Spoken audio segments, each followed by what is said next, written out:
All right, our final pressing issue is: Can Major League Baseball survive another stoppage? Yeah, I don't know what to do here. Just read the screen, Rocky. Yeah. You don't have to. Let's try that. Let's try that again. Can the Major League Baseball survive a stoppage? Can the MLB? Listen, you guys can take it over if you want. Can't make this up, man. Can the MLB? Can the MLBs? He's off his meds, nurse. All right, so what do you think, Rocky? Let's get your 2 cents on this. Oh, No, yes. time out. No? Because this is going to turn into how the Guardians fit into this. Tom Brady should just play for the Guardians. He doesn't even watch baseball. All right, so what do you think? No, I am.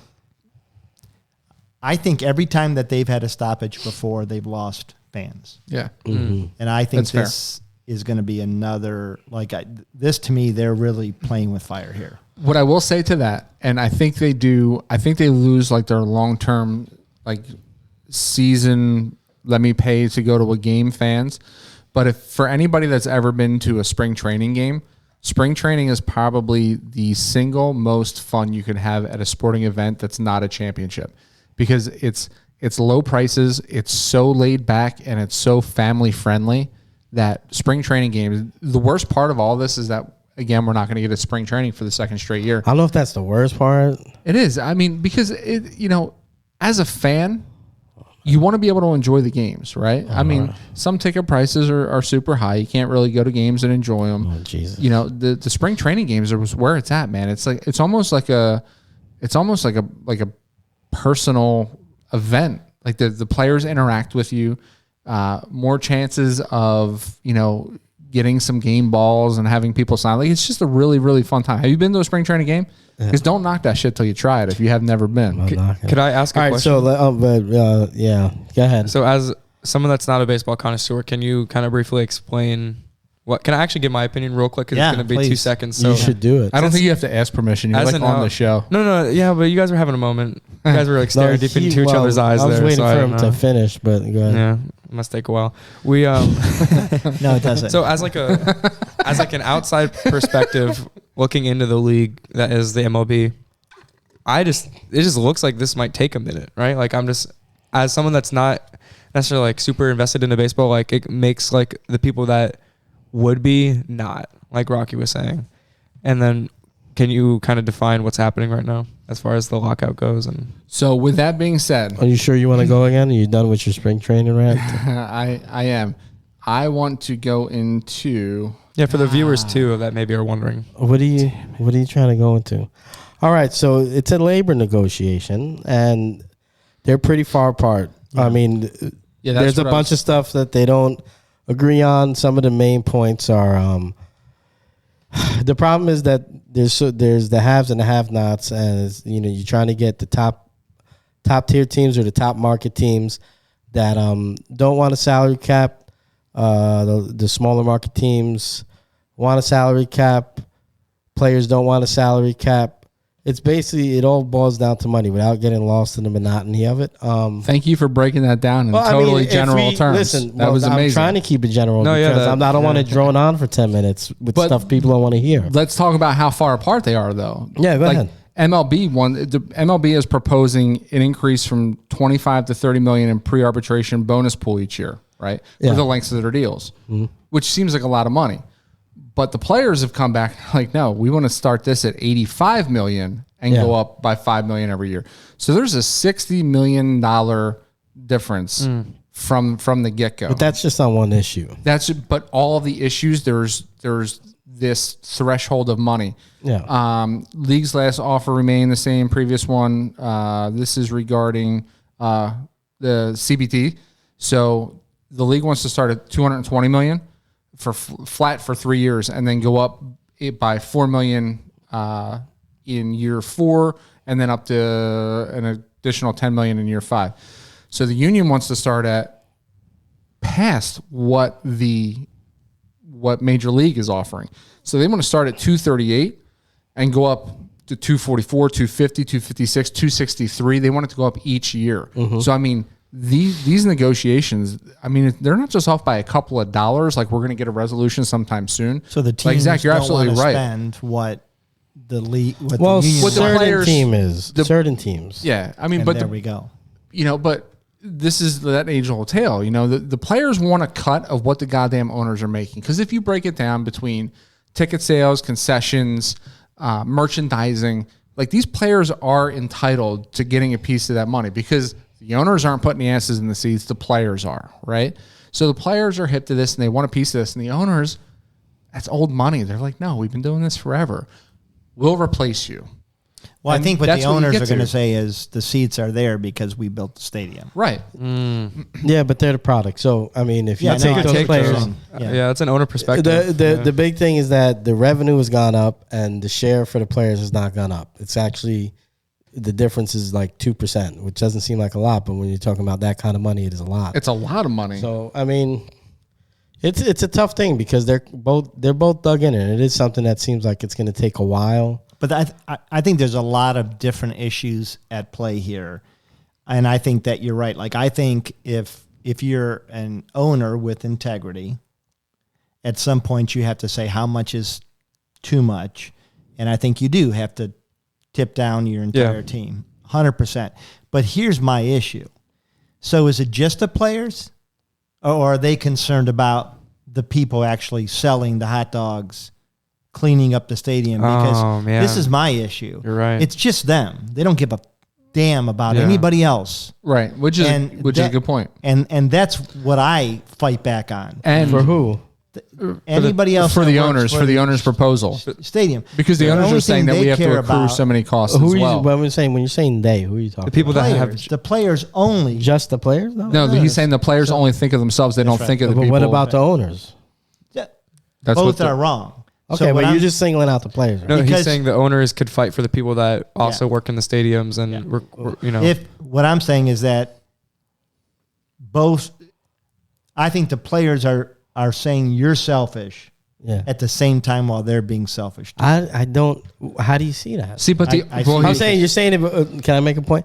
You're The saying players have the ability while they're fighting for themselves to say, "Hey, there's all these other people here, Yeah. and we want to fight for them." So wait, so you're all right. So this 'Cause is they're the crazy. To only- me, this is crazy. So you're they're the saying you want the only ones- players' union to fight for They're the the- guys selling pretzels? they're the only guys. They're the only ones with a voice for the. I don't think he's underdog. saying to fight for him, but I think he's saying take it into consideration I'm And do actually what with saying it? fight for them. to allow them to also have a price hike too. But they're not part of the union. They ultimately- gotta, I mean, if we're talking brass tacks here, the reality is if I'm in a union, the plumbers union is not going to fight for the electricians to make more money. Yeah, I but mean, it's a different. and the guy that's selling pretzels and concessions in the stadium, it's different because But the it is- plumbers and electricians are both making good money. That's apples to tomatoes yeah, I right know. there. So, but it's It's easy. this is utopian thoughts right here. I mean, you're talking about not utopian. them thoughts. fighting for the guys that are selling peanuts. Yeah, yeah. What are you talking about? Well, it's easy. It's easy to do. No, And that money has nothing to do with what they're paying. I mean, that's not.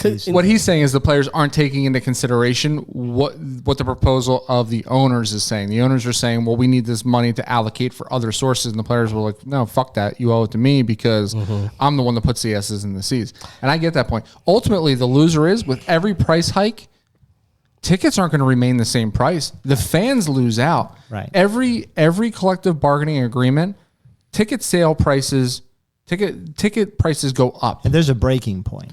And it's a shame. So you guys are saying that the players are not taking into account that they have to pay these other people? So Is that what I'm just want to make sure. Well, here's what I look at it as a business owner. I'm trying to think of what he's thinking. So every year that I make more, Yeah. everybody in my organization should make more. Okay. Right? That's fair. Yeah. But let me ask you this real quick. You don't draft players, right? Or draft employees, right? That under the arbitration rules right now, some of these guys are getting, I could keep them in the minors and manipulate their time played where that they could come up late in the season and not get service time and had to have a whole nother year on the back end of their we're bringing contract. up a whole separate Well, this is what I'm issue. saying, but I'm saying this is why they're fighting for that well, money. Major because League- you got a guy like Aaron Judge, who's one of the faces of baseball, that's still on his rookie deal because they kept him down for so long. First off, that's not going to get probably won't get the cash in the way he should have. First off, because of the time rules out. that are set for arbitration. You picked probably the worst scenario ever because Aaron Judge is like a two-tool player. But you bring in a guy. Wow. You have a guy like Mike Trout who is two-tool player. That's ridiculous. But Mike Trout. What can he do besides hit?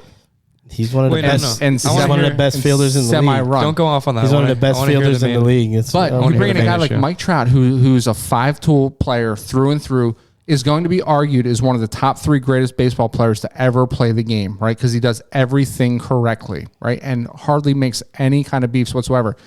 He's under control for the first, whatever the agreement was, the first 5 years at like sub $500,000 a year, which is also very unfair because you're looking at football players that try to get out of their rookie deals and hold out for more money so that they can make millions of dollars by year 2, year 3. Yeah. And here you have baseball players who are manipulated. You know, the Mets it's not just the 5 years, it's that they can manipulate when that 5-year period starts. Yeah, it actually turns into 7 because what they do is they don't allow you to get enough ABs to qualify or a pitcher enough innings pitched to qualify for your rookie season. So you're under contract for a whole nother year. The Mets just did this with Pete Alonso. Yeah. And the first player that actually kind of broke that mold, I believe the Cubs were almost forced to break out of that mold with Chris Bryant.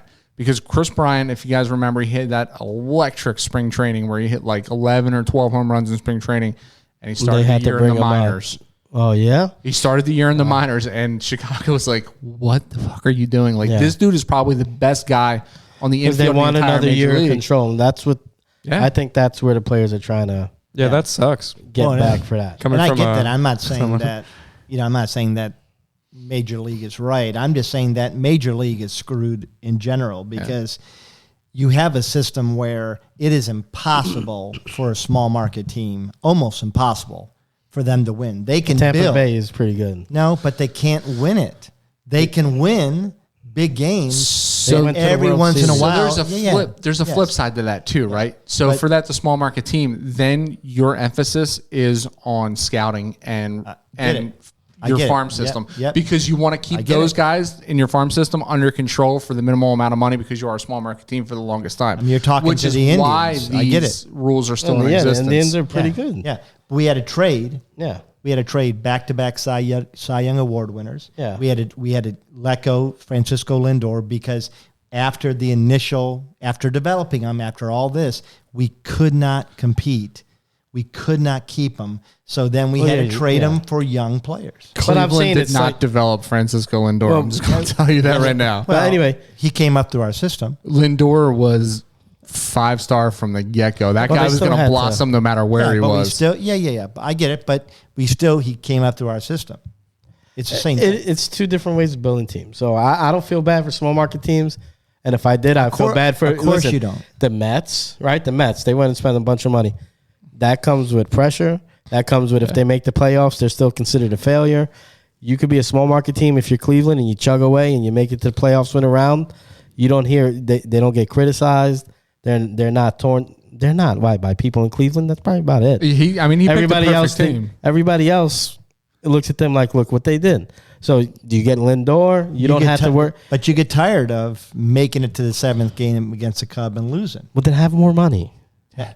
What do you want? He picked the perfect team because the Mets have a bigger brother in the Yankees in New York, which puts pressure on New York to try to compete in the city.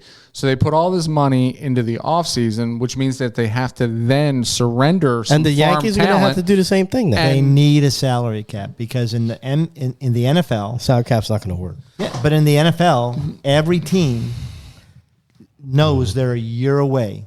There could be a year. You want to hear a stat you want to hear a stat? Abner Doubleday disagrees. He says, "Suck it, Rocky." He said, "There's no salary cap in baseball." Hey, and that's why baseball. I started this shit in a cornfield. Hey, and that's why baseball is being relegated to the fourth biggest sport in our country right now.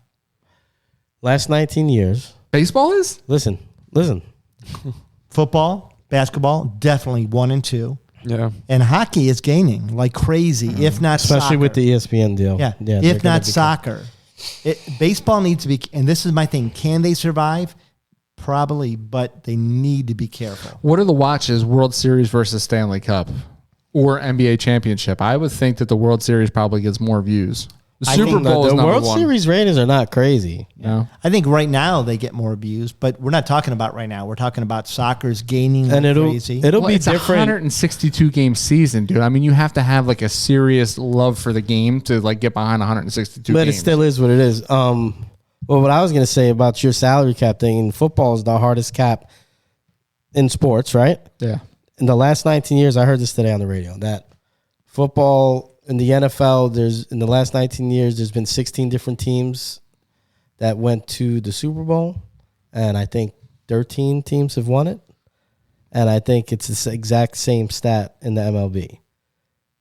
So the what do you call it? The competition, it hasn't varied that much between the two sports. And with the salary cap in baseball, the problem you have is that there's going to have to be a salary floor. And number one, the players are not going to agree to salary cap because they don't want a cap on what they can make. But if you were to try to swing them and say, hey, you take salary cap, it's also going to force these smaller market teams to spend to this floor. Yeah, everything comes to the But they're going to take average. They're going to take advantage of that too. They're not going to go, let's spread this money out to make the team better. They're going to take expiring contracts to get picks to replenish their system and dump the player when the year's over. It's not necessarily going to make them spread the money throughout the whole. For a bunch of players, they take an old player like a Robinson Cano, eat the contract to meet the floor, and you know what I mean. They're going to take advantage of it that way. Here's the simple reason why you'll never have a salary cap in baseball either. You're talking about football, right? Who's making its nut on 8 home games. Baseball, you're making your nut on 81 home games. So there's never going to be a salary cap because the revenue was much, much higher in the stadiums for baseball throughout the course of the season. That's true, but they're getting their money from their TV deals. Yeah, but that's a percentage too. But I mean, you're talking about 81 games that people are coming out paying top dollar for seats. But they're there's a hitting lot- the concession listen. stands. They're hitting Yeah, the but merchandise. You're telling me that the Kansas City Royals, when they're in last place, in the middle of August, when they're out of it, they're playing before 10,000 people. They're not playing before That's still packed stadiums. 10,000 people, Rocky. I mean, that's still 10,000 people at least $40 a ticket. I think you're overstating it a little bit.